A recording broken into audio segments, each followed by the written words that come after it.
ئازانی ستاندار سلااوان لێبێت خۆشحاڵم لە بەرنمەیەکی دیکەی ڕۆژەف ئەمڕۆژ پێتان دەگەم و ئەمڕۆ گفتوگۆ لەسەر بابەتێکی دیکەی ڕۆژ دەکەین ئەویش پرسی هەماهەنگی و دروستکردنی ئەو ژوورەیە کە لە نێوان سوپای عێراق و هێزەکانی پێشمەرگا لە سنوورەکانی ناوچەی مادەی 140 واتە ناوچە دابڕاوەکان دروست بۆ بە تایبەتی ئەو سنوورانەی کە جم و جۆڵەکانی چەکدارانی داعش لەو سنوورانە زۆر بوون بە تایبەتی لە ماوەی ڕابردوو چەند جارێک هێرشیان کردوتە سەر هێزەکانی پێشمەرگە و زیانی گیانی و مادیش هەبووە. من ئەمڕۆ گفتوگۆ لەگەڵ میوانەکەم کاغازی فەیسەڵ دەکەم فەرماندەی پێشمەرگە لە سنووری مەخموور دەکەم. زۆر بەخێر بێ کاغازی دەمەوێت پرسیاری ئەوە بکەم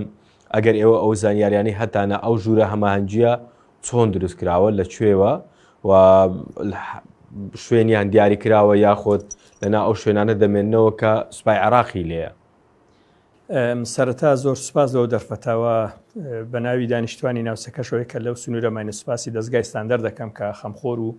پەرۆشی سنوورەکەمان بوون لە 4 ساڵی ڕابردوو لەو کێشانەی لەگەر چەکدارانی داعش لە سنوورەکە هەمان بوو. سوپاس لەوە پێشوازیە لە مەسەلەی هەماهەنگی و بابرین ژووری عملیات لە بینی سوپای عێراق و وەزارەتی پێشمەرگە کە دروستکراوەکو سەرەتاش پێش دانیشتنەکەش تەمەنام دەکرد هەواڵانی وەزارەتی پێشمەرگە و پرسیارەت ئاراستەیوان بکردا بووە اختصاصی خۆیان بوو جوابیان بدا بووە بەڵام ئەوە ڕێک نەکەوتیان ئەوە لۆ جەنابتانی بەزیێلم ئەوەی کە من معلوماتم هەبی لە ماوەی 4 ساڵی ڕابردوو کا و فراغ ئەمنیەت دروست بوو لە دوایەوە کە هێزەکانی پێشمەرگە کشانەوە و چەکدارانی داعش هاتنە سنوورەکەەوە بوو 2 زیاد لای زێنای پشتان قسەمانە سەر و بابەتانە کردی خەڵک هەموو بابەتە دەزانی هەم زەختی خەڵکی ناوچەکە هەم زەختی تەعالیفی دەولی بە هەموو لایەک زەختمان لە وەزارەتی پێشمەرگە و لە سوپای عێراق کرد هەوڵ بدەن ئەو بۆشایی ئەمنیە پڕ بکەنەوە وەکو لە چاوپێکەوتنەکەی جاری دیکەش باسمان کرد گوتمان لە بەغدا و لە هەولێر و لە سلێمانی و لە هەموو شوێنەکان لەسەر مەسەلەی کۆمەڵێک شت متفقین و لە ڕووی شەرع و قانون و یاسا و حکوومەتی بەغدا و حکوومەتی مەرکەز و حکوومەتی هەموو لایەکمانە حەقە خەم لەو سنوورە بەخۆری هەندێک سیاسەتیان بەو بابەتە کرد بەداخەوە هەندێک لایەن وانە ینی دایانوی سیاست بەو ئەو بکەن لەو سنوورە دەیان گوت ئەوانە دوژمن و لە گریان دانانیشین و نازەم چیوانە ئەوە مەبەستم وەڵامی ئەوەی جەنابتە بەڵام بە هەر نەوعەکبی هەوڵدرا لە ماوەی 2 ساڵی ڕابردوو چەندین کۆبنەوە لە بینی وەزارەتی پێشمەرگە و سوپای عێراق کرا ئەمە متابعەمان دەکرد لە ڕاگەیاندن چکە ئێمە بەشدار نەبین ئێمە ڕسمیان لەسەر وەزارەتی پێشمەرگەنین ئێمە بە ڕسمی من کاریژێر مەڵبەندی بیستی قەرەچۆغم ئەوی هێزە خۆبەخشی لە سنوورەش کە دروستمان کردێمە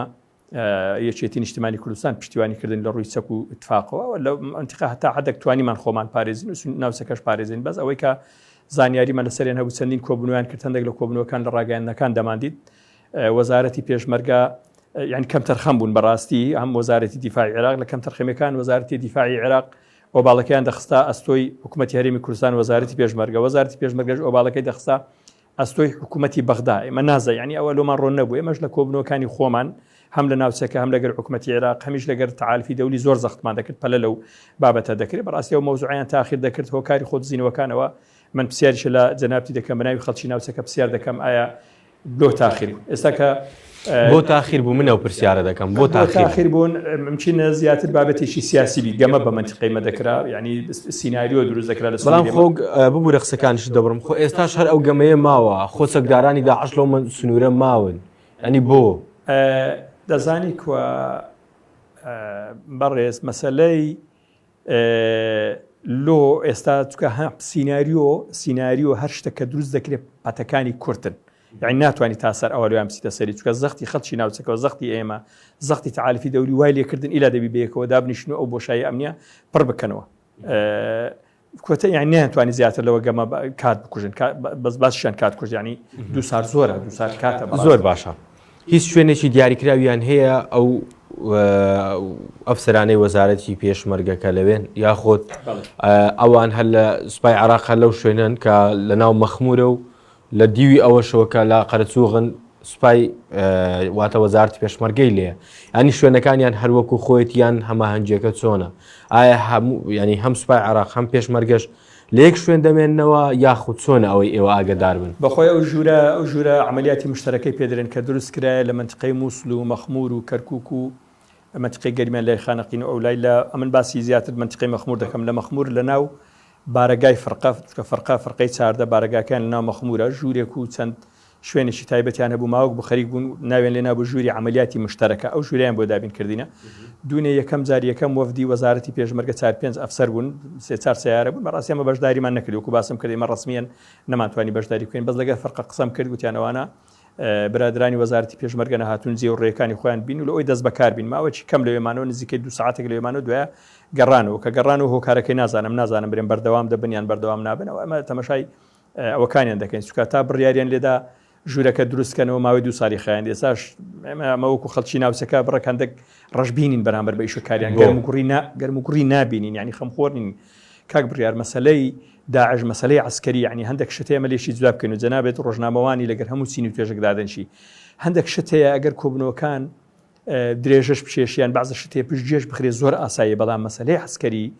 مەسەلەی داعش ئەمن کاتی خۆشی باسمان کرد گوتمان لە 2017 کە ئێمە کردمانە هەرا لەو سنوورە و شەڕی داعشمان کرد و داعشمان لە سنوورەکە ئاشکرا کرد تەوەقوعمان دەکرد لە ماوەی زۆر کەم شەونخۆنی بکەن وەزارەتی پێشمەرگیان پەرلەمانی کوردستانی حکوومەت یاریمی کوردستان بە ماوەی زۆر کورت و زۆر بەپەلا هانامان لۆ بردن ئەمە چونکە ما خەڵکیان شەهید کردەوە جەنابەت ئاگادار بووی چەند شەهیدماندا لە سنوورەکە دەغڵودان ینی کۆمەڵێک کردەوەی تیرۆریستیان ئەنجامدا تەوەقوعمان دەکرد زۆر دڵخۆش بوون بەوەی کە پەرلەمان و حکوومەت و وەزارەتی پێشمەرگە بزانن پەلە دەکەن و شەونخوونی دەکەن لە ئەوی زۆر بە پەلە بێن سنوورەکە یان ئازادمان بکەن بەداخەوە هەر بە خەیالیشاندا نەداهات و هەر خەمیشان نەخواردین و زۆریش کەمتەر خەم بوون و دەبی باجەکەش بدەن ئەوە نییە ئێستا واڵۆیان چوویتە سەر و وەکو ئەووابیکە لە سەمەری خاتون لێرە پۆستیان وەرگرتی بێ ئێمە هەموو دەنگدەر بووین هەموو پێشمەرگەین هەموو تەسعیماندا هەموو خوێنمان ڕشتێت و پەرلەمان و حکوومەت کە ئەو 4 ساڵە گیان لێ نەگرتین و بە دوور و نزیکنەوە دیشان هات سەردانیان کردین نە ڕۆژێک لە ڕۆژان باسییان کردین هەر خەریکی ینی ئیشەکانی خۆیان زۆر باشە بەرێ ئێستا لە مەخمور داعشماوە یان نەماوە ئێستا من بەڕاستی مەسەلەی داعش لە سنووری قەزای مەخمور باوەڕ ناکەم کە زۆرچی مەزانیاری هەبی چکە لە یەکەم تەقەی کە لە ساڵی 2017 مانجین و لەگەر چەکدارانی داعش کرا ئەو مەفرەزەی ئێمە بوو ئەو هێزە خۆبەخشەی چێتی نیشتیمانی کوردستان بوو لەوێ تەقەمان لە داعش کرد و بارەگامان گرتن و هاتن بەسەریان داداینەوە ئەوانە و ئاشکرامان کردن هەندێک لایەن بەداخۆ پروپاگەندای ئەوەشان دەکردیانە گوایە ئێمە مەفرەزەکمان لۆ تەشویش دروست کردیە بەڵام دوای ئێمە بوێرانە و پێشمەرگانە چوین هەموو تەسویری هەموو جزیەکانمان کردن تعالفمان بردەوێن دەرێ حکوومەتی عێراقمان بردەوێن دەرێ بە هەموو دنیامان ڕاگەیان کاکە گیان ئەمە دیفاع لە خەڵکی منتیقە دەکەین ئێمە تەسعیمان داخینمان ڕشتیا تا سنوورەمان ئازاد کردی ئێستا نازم سپێویستمان بە سیناریۆوانی ینی بیدایەت هەندێک لایەن هەر پروپاگەندەیان دەکرد گوایە ئێمە دیحایە دەکەن داعش لەو سنوورە نیە داعش لۆ زانیاری بەڕێستان و بینەران و بیستەران بیدایەت کە هاتن بە هێزێکی زۆر هاتنە شاخ قەرەچوو بەڵام بەڕاستی ژماریان چەند بوو ژماریان لە نێوان 800 تا 1000 چەکدار دەبوو بیدایەت کە هاتنە شاخی قەرەچوو لە ساڵی 2017 کە هێزەکانی پێشمەرگە و سوپای عێراق ئەو فەراغە ئەمنیان دروست کرد بەڵام لێت ناشارمەوە بارەگاکانیان لە پێشمەرگە نزیکتر بوو لە سوپای عێراق ئەو ئەمە خەڵکی منتیقە هەمووی دەزانن پێویست ناکە سیاست بۆ مۆزوع بکەنی پێشم خۆشە لەسەر مەسەلەی داعش حەق نییە حیزبێنی بکەین هەکە بە واقعی قسە بکەین ئێستا من کە ڕخنە لە حکوومەت دەگرم خۆم لە حکوومەت بە حکوومەتی خۆم دەزانم پەرلەمان بە خۆم دەزانم نەک بە خۆم ساحیب ڕاستەقینە ئێمە چووکە قوربانیمان زیاتر لۆ دەیان بەڕێی من چی قوربانی زیاتر دابی جەماوەری کوردستان و پێشمەرگەکانی شێتی نیشتیمانی کوردستان ئەمە بە خۆمان دەزانین بەس کە ڕخنە دەگرین لە تووڕەیی چووکە ینی بەڕاستی سیاست بە پەرلەمان و بە حکوومەت دەکرێت لۆ مەسەلەی باز نەدەم لەسەر مەسەلەی پرسیارەکە چەکدارانی داعش بیدایەت کە هاتن دەوری 800 کەس دەبوون ئێمە لەگەر هاوپەیمانان لەگەر دژە تیرۆری عێراق لەگەر سوپای عێراق لێماندان و چەندین شەڕمان کردن و هەندێکمان لە فەیسبوک و لە کەناڵەکان ڕاگەاندن باس کردەوە زۆر بە هێرە زۆریشی تعالیفی دەولی پیان خۆش نەبوو هەندێک شتەیە بەڕاستی ئاشکرا بکرێوانە بەڵام لێتی ناشارمەوە ئەوە دووبارە و سێبار شەو قسەیە بارەگاکانی چەکدارانی داعش زۆر نزیک بوون لە بارەکاکانی هێزی پێشمەرگە لە شاخی خەرەچ و هەموو خەڵکەوە دەزانی و نیگەرانیشن لەو قسەیە من زۆر جار ینی پەستە بن جوابم نادەن و کاکە گۆبارەگەکانتە لە داعش وڵا ئێمە تعالیفی دەولی و نازانم حکوومەتی عێراق و ینی خۆیان دەدزنەوە لە ئێستا سوپای عێراق لە گوندەکانی ئێمە منتیقەی بابرێن شاخ قەرەچووکە بە زنجیرە گوندەکانی کەلەشخان چار گۆمان بەردی سپی عەلی ڕەش قەرات سۆران ئازیکەن تا دەگاتە لای گەڕەسۆر و هەوارغەر بە درێژی ئەو 40 کیلۆمەترە 3 کیلۆمەتر و نیو هەتا 4 کیلۆمەتر لە مقڕاتەکانی داعش دوورن بەڵام هێزەکانی پێشمەرگە 400 تا 500 متر لە مقڕی داعش دوورن یعنی نەش دەکرا ئەو نەوع هەندێک برادری خۆشمان بەداخەوە لە وەزارەتی پێشمەرگە کەمتر خەم بوون لەو بابەتە من داواشم لێکردنم 2 3 جار چۆمە لای وەزارەتی پێشمەرگە وەکو خەڵکی ناوچەکە وەکو پێشمەرگە وەکو خۆبەخش ڕزام لێکردن گوتم کاکە بارەگاکانتان لە پێشمەرگەکان نزیکن دوای لێتان دەدەن دوای شەهیدتان دەکەن ینی وتیانەوە مۆزوعی سیاسی وانی تقریبا خۆیان لە وەڵامەکە دزیەوە بەڵام ئەمە ناکرێت دیزە بە دەرخونە بکرێت دەبی ئەگەر لە داهاتوش بی ئێمە وەکو خەڵکی ناوچەکە هەم وەکو پێشمەرگە هەم وەکو کادریەشێتی بەڕاستی ئەمە لەو منتیقەی شەهیدماندا لەو منتیقە گوندیان لێ سوتاندین دەغڵیان لێ سوتاندین بەڕاستی هەموو بە داتا لە بەردەستمانە دەبی ڕۆژێک لە ڕۆژان وەزارەتی پێشمەرگە هۆکارەکانمان پێبرێ هۆکار چیەکە هێزی پێشمەرگە لەو سنووری ئێمە تەقە لە داعش ناکات زۆر باشە شتێک بەلامەوە سیر بووک لە قسەکان ئەوم بۆ ئەنی بۆ مای پرسیارکردنی من باس لەوە دەکەی 400 متر تاوەکو 800 متر چەکدارانی داعش لەگەڵ سنگەرەکانی پێشمەرگە دوون بە باسی وەشت کرد کە سەرەتا هاتن نزیکەی 800 کەس دەبوون بۆ 1000 کەس دەبوون چۆن هاوکاری دەکەن 800 متریش بەرزە زۆر بەرزیژنەوە قندیل بین خەڵک کەس نابینرێتەوە بزەوت ینی چۆن هاوکاری دەکران بە چ شێوەیەک بوو ئەوە بۆیە پرسیارەکە دەکەم خۆشت وتت ئێمە زانیاری باشمانەیە لەسەر داعش لەو سنوورە ئایا بەڕاستی پێداویستی 1000 کەس بۆ 800 کەس شتێکی ئەوەندە کەم نییە چۆن دەگەیشتێ چۆن هاوکاری دەکران ینی لە ماوەی ساڵی 2017 تاوەکو ئێستا بێگومان ڕۆژێک نییە دوو نییە ساڵێک نییە دوو نییە سێ نییە یعنی بەڕاستی پێداویستی زۆری دەوێت چۆن هاوکاری دەکران کاک بڕیار دەبی ئەومان لە بیرنەسی من هەموو جارێ باز دەکەم دەرێم لە چاو پێکەوتنەکانیان لە ینی هەر ئەوەک بی کە قسە دەکەین پیا و بەڕاشکاوەنە قسە بکە بە واقعی قسە بکە شت نەشارینەوە ئەو پرسیاری جەنابەت ئەو پرسیاری هەموو خەڵکی منتیقە و پرسیاری هەموو کەسێکە بەڵام ئەوە ئاشکرایە هەم تەعالیفی دەولی لە بەرچاویتی کە چۆن ئاو نان و خواردن پێیا دەکەن هەم حکوومەتی عێراق ئەوە با ئێستا پێ دەرێم هەم حکوومەتی عێراق دەزانی هەم هەرێم خەڵکی هەرێمی کوردستان دەزانن ئەوانە ڕێکخراوێکی تیرۆریستی نێودەوڵەتی لۆ خۆیان لۆ ئیشی بابرین لۆ مەفارز ئازان یعنی بەشەکیان لۆ خۆیان خواردنیان پێیا دەکرد بەشەکەی دیکە تەوەقوع دەکەم لایەن هەبن هاوکاریان کردبن یعنی ئەوان هاوکاری کراینێت بەستمە و لایەنێ ئەو لایەنە من ناتوانم و دەبی خەڵکی ناوچەکە و دەبی تەعالیفی دەولی و خەڵک دەبی وشیاربی دەبی بزانی چ لایەنە هاوکاری تیرۆریسانی داعشەت و هاوکاری کردن معنای ئەوە نیە من بچم دەبە و ئاویان خواردن لە دەست بنێمە تو کە چاوپۆشیت کرد کە چاوپۆشیت کرد لە کەناڵەکانی ڕاگەیاندن کە چاوپۆشیت کرد بە تەنیش ڕەبیەکاندا ڕەت تەقەل لێ نەکردن کە چاوپۆشیت کرد شەید بەشداریان شەید کرد لەبەر چاوتان ئەو ڕەبیەکانیان تەماشایان دەکرد کە چاوپۆشیت کرد بۆمبیان داناوە شەیدەکانی زۆرنای باوچێک و سێ کوڕیان شەید کرد کە چاوپۆشیت کرد هاتن ئەمەیان محاسەرە کردبوو تەلەفۆنم لۆ یەک لە ئەفسەرەکانی پێشمەرگە کردوتە محاسەرە کراینە خێرتان دەگاتی بەڕاستی تەنگاو بن عیبی شتێدانیان تەکجار هەیەت و بەعزە شەڕەیە گوتمە کاکە بەس دووسێ ڕستە بیکەسیان پێوەنێن تا قوتار دەبین یەک لەوانە بە من دەرێت و چ دەکەی لێن دەروتم کاکەوە لەناو گوند و خاچی باب و باپیرانی خۆمان تیرۆ ئەتو نارێت تیرۆریسانی داعش هاتینە دەوریان گرتی بە من دەرێستەکەن ینی ئەو مەوزوع ئەو بابەتە ئاشکرایە بەڵام کە ئاشکرایە هەر ئەوە نییە ئاشکرابی تێپەڕیبی ئەوە تەعالیفی دەولی دەزانن فەڕەنسیەکان هاتینە لای مەبەساوی خۆیان دیتیتن ئەمریکا دیتیتی بەچاوی خۆی ئیتالیەکان دیتیان دژە تیرۆری عێراق دیتیتی حکوومەتی بەغدا دیتی و هەرێمی کوردستانیش هەمووی وەکو من و تو دەزانن ئەوە بابەتێکی شاراوە لێژ نەگەڕین تێپەڕیوە بە ئاسان چونکە ناکرێت سیاست بەخینی گەلی کورد بە خاچی نیشتیمان بکرێت لەوەی لەو بەرژەوەندی چەند بیرە نەفتەگەیان چەند کارگەیەکی نەفت ئەتو من بکەیە قوربانی کە من شەریکت بم کە من ینی لە هاونەتەوەت بم ڕەفیق بین برابین تۆ چاوپۆشی لە چەکدارانی داعش بکەی من بە تێک دەرو بە ئاژاوە جێر لە منتیقەوە بری ئەوە مەسەلەی ئاوەکە من بە پرسیاری ئەخیریت ئەوانە بەڕاستی بەڵێ هاوکاری کراینە لەلایەن چێمە دەبی ئەمریکا جوابی ئەو مۆزوع بداتەوە دەبی حکوومەتی عێراق بەڵام ئێوەش خەڵکی ناوچەکەن ئێمە خەڵکی ناوچەکەی ممکنە هەندێک قڕزی من برێم کاک بڕیار بەڵام وەڵامەکەی وازەحە بەڕاستیەوانە لە خۆیان لە گوند و لە شوێن ڕێخستنیان هەبوو تەنزیماتیان هەبوو بای خۆیان ئاو خواردنیان پێیا کردیا بەڵام هەر هێزێک لە هێزێکی تر نزیک بی کە چاوپۆشی کرد کە تەقیان لێکتری نەکرد کە ئەویان کرد بەڕاستی ئەتو دەبی هەینێکە گومانە لەوە نەبی هاوکاری یەکتریشان کردبی هیچ گومانت تێدا نەبی هیچ گومانی تێدانە یعنی خۆزگە ڕۆژێک لە ڕۆژان یەک لە ئەفسەرانی وەزارەتی پێشمەرگە پێم خۆش بوو یعنی داواشم کردوتم ئەو برادرانی کە دەسەڵاتدارن لە هێزەکانی پێشمەرگە لە هەرێمی کوردستان پێم خۆشە لەسەر شاشەی تەلەڤیزیۆن بێن بەڕاستی ئەو کاتێ من لە زیاتی جەنابەت پرسیاری لێ دەکەم من بەڕقم پێی درێم فرانە مەقڕ لە فرانە گەری بەرامبەر فرانە گوند مەقڕەکەتان ئەوەندە دوورە ئەوەندە لێک نزیکە یعنی ناکرێت و بەخینی من یاری بەخینی من بە مقدساتی کورد بەگەلی کورد بکەی بەچی پێش ناخۆش بی برێم ئەو مقڕلو لێتان نزیکە و تەقیان لێ ناکەی بەڕاستی خەڵکی کوردستانیش هەندێک جار حەق بەگشتی هەڵوێستمانی بەرامبەر بۆشتن ناکرێمە بکەین ژێر تەسیراتی حیزبی سبەینی خوانە خواستە حیزبەکەی من ئیشەشی لەو بابەتانەی کرد چاوپۆشی بکەن حەقە کادیرانی هەموو حیزبەکان لەسەر داعش هەڵوێستیان هەبی هەم بەرامبەر حیزبەکانی خۆیان هەم بەرامبەر حیزبی دیکەژێ مەکە لەو سنوورە بووین بەڕاستی من لێ ناشارمەوە ئەو هێزە ئێمە ئەمە وەلو خەڵک شتی باش کەمتر دەجێتەوە لەوەی ئەوان هەر دەگەڕان لەو دوی فاولەی ئێمە بینن ئێمە لەو سنوورە ئەو هێزە خۆ بەخشێکە هەمان بووە دیفاعمان لە هەموو خەڵکی ناوچەکە کردێ بەبێ جیاوازی نەمان گوتی خوانە خواستە ئەوە پارتی ئەوە یەکێتی ئەوە گۆڕانیانەوە هەتا لەگەر برە عەرەبەکانش لە منتیقەوەندی پێمان کرد ئەمە دوژمنی سەرسەختی ڕاستەقینی چەکدارانی داعش بووین ئەگەر باجی قورسیشماندەوە باجی زیاتری دەدەین بەڵام لیان نەترسن حیزابی کوشتن و بڕنیوانەمان لێ نەکردن لۆیە قسەی وەڵامی ئاخیریم لەسەر پرسیارەکەی جەنابەت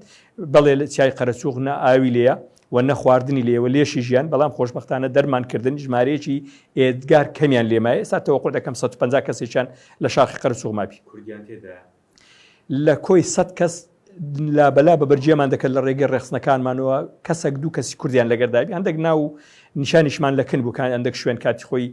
هەندێک ڕێکخراوی تیرۆریستی هەبوون پاشماوەکانیان ئەوانی کە بزر بوونە دیار نینە دیار نەماینە ئەوانیان لەگەڵدای بەری زۆر باشە جگە لە کورد چلایەنێکی دیکە لەوێ ماون ئەوەی ئێوە زانیاریتان هەبێ بە نمونە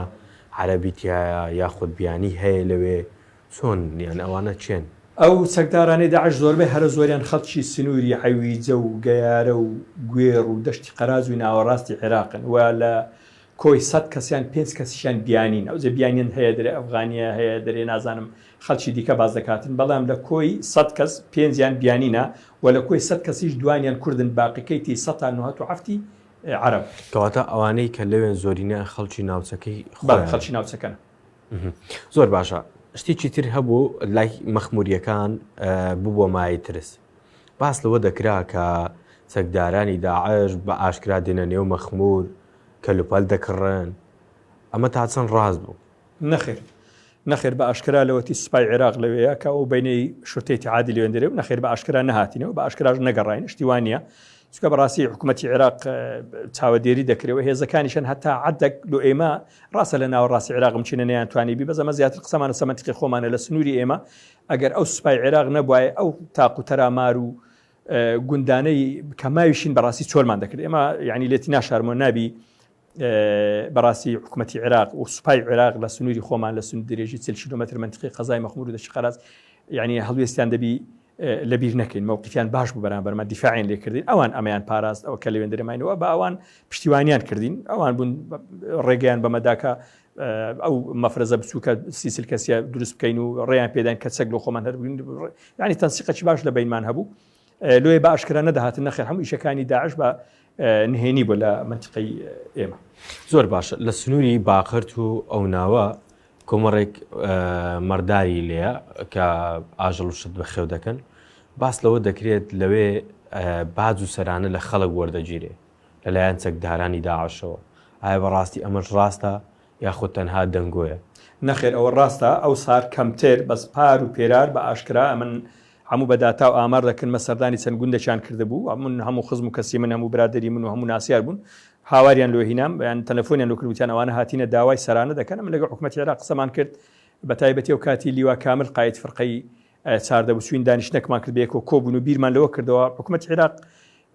قرارێکی هەبوو ئەوانەی کاری چەکدارانی داعش دەکەن دەست بەسەریان کە بیانگری ئەمەش قسەمان کرد لە درێژی دانیشتەکەمانە گەیشتنەوەی گوتمان کاکە ئەمە کورد بە تایبەتی کورد هاوکار نیە لەگە چەکداری داعشیان دەبینی مەردارەکە یان جوتیارەکە بەخۆی و خێزانیان بەخۆی سەرنجنەشی زاعێر بە بێچەک لە سنوورەکەوانە دزە دەکەن ئەو لەو بۆشای ئەمنە دەستنە لایەن بە شیر و تیر و چەکەوە دەترسێن لیان لە ناساری خواردنیان دەدەنێ نابی بیانگری بەڕاستی قایت فرقە ئەو پێشنیاری منی قبول کرد گوتی ئەمە بە هیچ شێوەیە کەس ناگرین بەڵام معلوماتمان بدەین ئەمە معلوماتمان سەریان کۆکردنەوە بەڵێ داوای زکاتیان دەکردیان و ئێمە دەوڵەتی ئیسلامین ئەگە زکات دەدەن ئێمە ئیسلامیانی سەرانەکی بە نیمچە هەڕەشەتشان دەکرد لە کۆی قسەکانیان کە دەپاڕانەوە کۆمەڵک ئاەت و حەدیثیان باز دەکرد ئاخریش دەیانەوە ئەگەر بێت و هاوکاریشمان نەکەن دوای زەرەر دەکەن لۆ ئەوەی خەڵکەکە خەڵکیش دەترسێ خەڵکی سیڤیل و بێچەک و بێدیفاعەت و حکوومەتی هەرێم لەسەری بەجوابنی حکوومەتی عێراق نتوانی کۆنتترۆلی هەموو گوندەکان بکاتن ناچارن دەترسان بەڵام خۆشبەختانە ئێمە توانیمان لەگەر ئەو هێزە خۆبەخشەوە لەگەر مەڵبەندی بیستی قەرەچۆغ و لەگەل هەواڵانی وێن دەرێمان بە تایبەتی بۆ ئاخری کە مامۆستا نەسوڵڵا و کادیرانی مەڵبەند و دانیشتوانی ناوچەکە کە هاوکاریان کردین لێ نەگەڕین ئێستا لێ ناگەڕین سەرانە وەربگرن بە ئارەزوی خۆیان تەڕاتێن بکەن لە سنوورەکە زۆر جار باس لەوە دەکرێت بۆیە پارتی و بۆیە هێزەکانی پێشمەرگەکە بێگومان هەمومان دەزانین یەکەی هەشتا لەو سنوورێ بەێ بۆیە باس لەوە دەکرێت دەڵێن لەبەر ئەوەی یەکێتی نیشتیمانی کوردستان لەگەڵ سوپای عێراق لەو ناوچەیە نێوانیان باشە واتە وەکو هاوپەیمانیان لێ هاتووە بۆیە خراپیەکانی سوپای عێراقیش باس ناکرێت ئایا بەڕاستی هیچ خراپەیەک هەیە کە سوپای عێراق لەو ناوچەیە ئەنجامیدا بێ بنمونە مامەڵەکردنیان لەگەڵ خەڵک لە بازگەکان ئایا بەڕاستی ئەو شتانەش ڕاستن یاخود ئەوە تۆمەتە بۆ یەکێتی دروست دەکرێت کاک بڕیار ئەوە نەک تۆمەتەکی زۆر گەورەیە ئەمە لە دوای ڕوخانی سەدام حوسێن سوپای عێراق ئەم لە سنووری مە تەبعا من لە بیدایەتەوە لە یەکەم تەقەی چەکدارانی داعش لە 2010 من لەگەر سوپای عێراق تەنسیقەمە بووە لەگەر فەرقەی سێ شورتە ئیتیحادی تەنسیقمە بووە لەگەر دژە تیرۆری عێراقیش لەگە هەر سێ قایت فەرقەکە کۆبوونەوە یەکەم کۆبوونەوە من بە ئاشکرا کۆبوونەوەکانیشمان هەموو تەزیلە هەموو ڕسم ژیرای پێمان گوتمان ئێمە تەنسیق دەکەین لەگەر ئێوە بۆ مەرزانەی خوارەوە ئەوان پێویستیان بەم بۆ هاوکاریان بکەین چاوساغیان بکەین لە منتیقە لەسەر چەکدارانی داعش گوتم ئێمە دوور و نزیک تێکەر ئێوە و هەرێمی کوردستان نابیت چونکە ئەنگۆ زۆر بە هەر زۆرتان مارتان لە هەولێرە ئێستا وەزیری دیفاع عماری لە هەولێرە و نوع سیاسەتە ئەو نوع گەمەیە و گەمەکردنە بە عەقلی هەندێک خەڵکی لاواز خەڵک دەبی وشیار بێ لەو بابەتەوە سەرۆکی کۆمارمان کوردە جێگری سەرۆکی پەرلەمانمان کوردە چەندین نەوابمان هەیە لە ئەوانە تەنسیقیان باشە بەس لەو منتیقای مەگەمەیان دەکردەوە لە مەسەلەی خراببووینە لەگە خەڵک نەخێر بە هیچ نوعک خراب نەبوون لەگە خەڵک احترامی خەڵکیان گرتیا جار بەجار سوک تەفاومەک لە سەیتێران دروست ببەران ئێستا ماوەی ڕۆژە لۆ نمونە بیرمان لەوە کردەوە ناحیە باقرد پرۆژێکمان هەبوو ئەوەی هەوڵ بدەین حکوومەت تەنگاو بکەین پەرلەمان تەنگاو بکەین بین هاوکاریمان بکەن ناحیە باقرد ئاوادان بکەینەوە کە ئێستا برا عەرەبەکان تێیدا نیشتەجێن و گوندی کوردەکانیش چۆلە لەو گۆڕەی لەگەر قایت فەرقە قسەمان کرد جەنابی کاک سعدی پیرەمان لەگەردا بوو هات بە وەفدێک سەردانی مەخموری کرد مامۆستا نەسروڵڵا بوو و وەفدێکی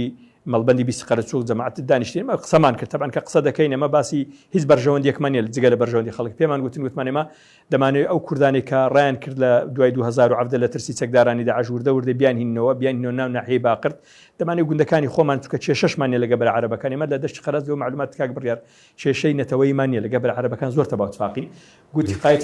سنووری کەرکووک نییە نەخێر ئەو دەبێت دێمەسە و مەوزوعش قایت فەرقە جوابی دانەگوتی ئەرچی ئێمە پاراستنی هاوڵاتیانە نەخێ هیچ فەرقێک ناکەن نارن ئەو کوردە ئەو عەرەبە بڕاب کە زۆر جار باری ئێمەشان پێخۆشترێت چونکە چەکدارانی داعش زیاتر سەر بە نەتەوەی عەرەب لە سنوورەکە زۆر زار یعنی لەمە تەئمینترن یعنی لە تەفتیشی سیارات لە هاتوچۆ هەر کەمێک احترامیان بگریەوەن کێشیان نیە و هیچ هەتا ئێستا زۆر خەڵکە بۆ لە هەوڵدا بۆ زۆر کەناڵی ڕاگەیاندن شتیان دروست دەکرد بە زەمن مەسئولم لەو قسەی خۆم چونکە شەو ڕۆژ لەوێن دەرێمەوە بەردەوام لەوێن دەرێمە بداية دعاية وين ذكرت جوا درن أوانا يشتيوان ولا يعني ديك اشتيوانا بلا جوا أوانا علاقين بودات سلانة شيء نعلاقين بودات سنة توشي بس مشينا ببي ويست لو هي للروي السربازية وزار هبوا نيان تواني كنترولي سطاسة سنورة كان أيش هو كاري أو يزاري هي سيا هێزەکان بچینە زۆر ڕاهاتوو نەبن یەکەم دوو زۆر شارەزان نەبوون سێم خەڵکیان وا تۆقاند و خەڵک زۆر هاوکاریان نەبوو خەڵکیان ترسان دەبوو گوای ئەوانە داگیرکردن تا من لە فەیسبووکی خۆم لە کەناڵەکانی ڕێگەاندن باسم کردوتم برادرین ئەگەر داگیرکردن لە شەرع لە دەستور ئەمە دەبی بە یاسا قسە بکەین ئەمە لە دەستوری عێراق حکوومەتی بەغدای خۆمان تێدا شەریکین بەس لە سنووری ئێمە گەمیان بە عەقلی خاندە خەڵکی فەقیر و بابرین نشارەزا لە سیاست دەکرد گوای ئەوانە داگیرکردن هیچ بە داگیرکردمان نەزانیوە ئێمەش ئەمە داگیرکرد نەزانی ئەسڵەن لە سنووری ئێمە کێشەی نەتەوەیمان ئەمچینە لە سنووری منتقەی کەرکووک بەداخەوە هەندێک حساسیت لە بینی برا تورکمانەکان و برا عەرەبەکان و برا کوردەکانی و کێشەی کۆنە ئەمە ناسینە ناو وردەکاری بەس دەشتی قەرات هیچ کێشەیەکی نەتەوەی و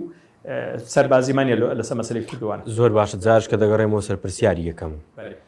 ئەو ژوورە هەماهەنگیە هیچ هاوکار دەبێت بۆ ئەو مەترسیانێک کە ئێستا هەیە یاخود ئەو بۆشای ئەمنی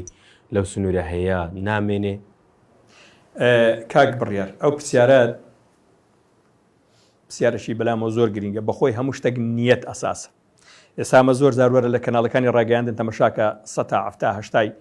خەڵک نیگەرانە لە پەرلەمان و لە حکوومەت لۆ چونکە نیەتیان خزمەتکردن نەبووە نیەتیان نەبووە ببنە مڵکی هەموو خەڵکێک لەسەر مەسەلەی ئەو ژووری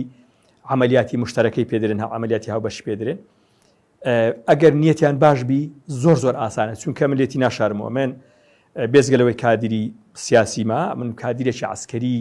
شارەزاشم لە شەڕی داعش من مەسئولیشم لەو قسەی خۆم هەتا دوو جاریش پرۆژەمدا گوتم ئەگەر حکوومەتی هەرێمی کوردستان لە سنوورەکە و حکوومەتی بەغدا لێمان بگەڕێ من 200 پێشمەرگەی خۆبەخشی خۆمان بێزگە لەو 20 پێشمەرگەی کە هەمانە بمان بەس تەقویەمان بکەن بە چەک و بە تەقەمەنی و موچەوشتیان بدەنێ من لە ماوەی 2 مانگدا ئەگەر لێگەڕام یەک چەکداری داعش لە درێژی شاقی قەرەچۆغما من لەسەر وەرەقەی ئەیفۆر لۆتان تەوقیع دەکەم بە هەموو سزایەک ڕازیمە چەکدارانی داعش وا بەهێز نین ئەگەر نیەتە بی لەسەر پرسیارەکەی جەنابەت ئەگەر نیەتە بی ئەو ژۆرە ئۆپەراسیۆنە لۆکات کوشتن و لۆ عەملەی ئینتیخابات نەبی چکۆ بەرەو ئینتیخابیش دەڕۆین لێتان ناشارمە لێرە بەدواوە قسە و شایعاتی گەورە دروست دەبی ئەگەر نیەتە بی زۆر ئاسان چەکدارانی داعش کە حکوومەتی عێراق و حکوومەتی هەرێمی کوردستان زجیان بە خەڵکی ناوچەکە سوتاکە پەرلەمانی کوردستان ئاوڕەشیان لەبەر پێی خۆیان داوە خۆیان بە شتی لاوەکی مەشغول نەکرد بێن ئاوڕەک لەو غەدرە گەورانەی کە لە ئێمە کرایە بەس بیر لەوەی مەبکەنەوە نیەتیان باش بی بەڕاستی لە ماوەی مانجێکدا یەک چەکداری داعش لە سنووری ئێمە نامێنێت چونکە چەکدارانی داعش زۆر لاوازن ئەمە تاقیمان کردنەوە ئەوان ئێمەیان تاقی کردوتەوە هێرشیان کرد قڕمان گرتن خەڵکمان بەڕاستی عفوا ئەوە مەسەلەی شەڕە ناکرێت هەندێک وردەکاری باس بکریان هەندێک ڕسموانەتان نیشان بدەین ئەگەنا ئەوە نین بەڵگەی ئێمە ناگرن بەڵگەی چکەمە بابرین پێشمەرگەی شاخینیان شارەزای سنوورەکەین ینی دانیشتوانی ناوچەکە و ئەو ژووری ئەو پاراسۆنە ئەگەر بە نیەتی باشبی نیەت زۆر میهمە لە بیداتی باسی نیەتم کرد نیەتیان باشبی نەخێر ئێوە چی لێ دەخوێنەوە ئایا پێتان وایە نیەتی چی باشە نەخێر ئەمە بەگومانی ئەمە بۆ لە دەزانانی کاک بڕیار بڵێ من لە سەرەتاشەوە باسم کرد گوتم کە قسە دەکەین بە مەسئولیتەوە قسە بکەین هیچ قسەشی بەبێ بەڵگە و بەبێ داتا و ئامار قسە نەکەین ئێستا جەنابەت بڕۆ لە جادە یەک فاولی یەک گوشە بدە سبەینە دەستگاکانی دەستگا ئەمنیەکان یان ئاسایش نازم چێ و چێ با ناوێنینم دێن دەتگرن وەکو ئەوانەی بادینان سزن دەکەن و 1001 تۆمەتر لۆ دروست دەکەن ئەمە چار سارە لەوێن دەرێ بەڕەسم بەڕەقەم بە دەنگ بە شەڕ وا داعش نیشانی ئەو پەرلەمان و ئەو حکومەتی کوردستانە دەدەین یعنی دوور و نزیک بەهانامانەوە نهاتینە بەڵام خۆ هاوپەیمانانیش لەوێن هاوپەیمانانیش لەگەڵ ئێوەن ئایا تەنها ئەوەیە کە ئەو هێزەی خۆت باسی دەکەی کە واتە وەکو هاوکارە یاخۆت ئەوە هاوپەیمانانیشن بەشێکیان هاوکاری داعش دەکەن خۆ ئەگەر هاوپەیمانان بیانەوێت نا هاوکاری داعش نەبێت چاوپۆشی دەبیزانێت چاوپۆشی هاوکاریمان نەدیتە بەس چاوپۆشی یعنی هاوکاری خۆ ئەگەر هاوپەیمانان مەبەستیان بێت دەتوانن لە ماوەی یەک کاتژمێر تەواوی ئەو هێزەی لەوێ لە ناوی ببن ئایا هاوپەیمانانیش نانەوێت ئەو هێزە لە ناو ببن یاخود ئیشیان بەو چەکدارانی داعش هەیە لەو سنوورە کاک بڕێرەمێن طبعا ماوەی باشە خەریکی سیاست و خینەوانین عاز دەکەم پرسیارەکان لە قەدەرە خۆم وەڵامەکان لە قەدەرە خۆم دەدەم من ناسمە ناو تەفاسیلی کێشەی عێراق و هاوپەیمانان و ڕۆژهەڵاتی ناوەڕاست چونکە من ئەوە ینی دوور و نزیک سا شەقام شتەی لێ دەخینەوە بەس ئەمە لەسا سنوورەکەمان قسە دەکەم لێتی ناشارمەوە ئێمە دەڕۆژ یان 15 ڕۆژ زارێک یان مانجی زارێک ئەمە لەگە هاوپەیمانان لێت ناشارمەوە کۆبوویمەوە ئەو قسانەی لەسەر شاشەی کەناڵەکەی ستاندەر دەیکەم لای هاوپەیمانانیش کردیتم و لای هەواڵانی خۆشمان لە مەڵبەندیش کردیتم و لای هەر کەسێک تووشم ببی دوور و نزیک چکە شتێکی واقعیە چکە دیفاعێکە لە ناوچەکە چکە شتێکی ئینسانیە چکە شەڕێکە دژی تیرۆریسانی داعش من هیچ شتێکی نهێنیم نەبووە کە باسی نەکەم ئەوانەی کە تازە لۆ زەنابتم باس کرد هاوپەیمانان هەمووی دەزانن هاوپەیمانان هاتینە لە مارەکەی خۆم لەوێ میوانم بووینە بە چاوی خۆیان مقڕاتەکان دەبینین بە چاوی خۆیان هێزەکانی پێشمەرگە دەبینین بە چاوی خۆیان سوپای عێراق دەبین بێزگەلەوە ڕۆ تەکنەلۆژیای ئەوڕۆ هەموو کامێرەی چاودێریەک دنیاشتیان هەیە کاوان چاوپۆشی دەکەن جارێک لە منیان پرسیار کرد پرسیارێن لە من کرد گوتیان ئەمە پرسیارێکمان هەیە گوتم دەیان پرسیارێن هەبوو سەدام پرسیارێن هەبوو بەس یەک پرسیار دۆ باز دەکەم دانیشتوین لەسەر مێزەکە شوشە بوو جام بوو بن مێزەکەمان لێ دیار بوو گوتیان پرسیارێکمان هەیە گوتم فەرموو گوتیان ئێمە لەگەر لە وەزارەتی پێشمەرگەیان لەگەر هەرێمی کوردستان کەدا دەنیشن دەرێن ئێمە داعشەکان نابینین ئەو پرسیارم زۆر پێسەیر بوو منیش وەکو نوکتەک جوابم دانەوە گوتم جارێ و تەکنەلۆژیایان گۆ دەیدەنە وەزارەتی پێشمەرگە هەموو دووربینە و کامیرەی حراری و درۆنیە گوتان بە گوتم وەکو ئەوە دێتە بەرچاوم فێرێکیان لە گۆکردی گوتیان فەرموو گوتم ئێستا مەدانیشن لەسەر مێزە پشیلەک بێتە بنێرکوانەگە سەری خۆم خواردنەکەمەوە نایبینم لە بن مێزەکە ئەتو تەمەشای نەکەم کە تەمەشای نەکەی نایبینی ئەگەنا کەس نییە نەزانی چەکداری داعش لە شاخی خەرچووغە بەڕاستی ئەوانیش بەوە یەکەشان بە جوابات خۆی ینی جوابی ئەوی دامەگوتی ئێمە یاسامان ئێمە بە یاسا تەحمل دەکەین نامانوێت زەخت بکەین شتەکان بە چاوی خۆمان دەبینین و سیاست یاریمی کوردستان دەبینین سیاست پەرلەمان دەبینین غەدرەکانی سنوورین گۆ دەبینین بەڕاستی بە زەیمان پێتان دێت و هاوکاریشان کردین بەڕاستی هاوپەیمانان لێتی ناشارم و هاوپەیمانان دەوری کاریگەر و سەرچیان هەبوو لە ڕاوەدونان و کوشتن چکە ئەو شەڕە بەتەنێ بەمە نەدەکرا بەڵام ئێمە توانیمان پێشڕەوی بکەین چاوساغیان بکەین و بە هیچ نەوەچ پشەمانی نەتاوی ڕۆژێ برادرە ڕخنەش لە سەو بابەتە گرتووە بە هاوپەیمانان دەوری کاریگەریان هەبوو لە ڕاوەدونانی چەکدارانی داعش لە شاخی خەرچوو و سنوورەکانی خۆمان وە قسەی ئاخیری نازم پرسیارەکە چی ئێمە لە شەڕدانین داعش نهێلین برادرەگەوێ ڕۆژێ پرسیاریەوەی کرد کاغازی بەو هێزەی و داعش گوتوکە کە داعش ڕێکخراوێکی تیرۆریستی نێودەوڵەتین ئێمە نامانوێت شەڕی داعش لە ناوەڕاستی عێراق و لە هەموو عێراق بین ئێمە شەڕی داعش لە سنووری خۆمان دەکەین بەس شەرعەن قانونیان ئەمە دیفاع لە سنوورەکانی خۆمان دەکەن لە سنووری خۆمان بەڵێ سەرکەوتووی داعشمان لە منتیقە لاواز کردین زۆر سپاس بۆ فەرماندەی سەربازی غازی فەیسەڵ کە لە ماوەی ڕابردوو لەگەڵمان بوون تا بەرنامەیەکی دیکە ڕۆژە پێتان دەگەمەوە هەر شاد بن زۆر سپاسان دەکەم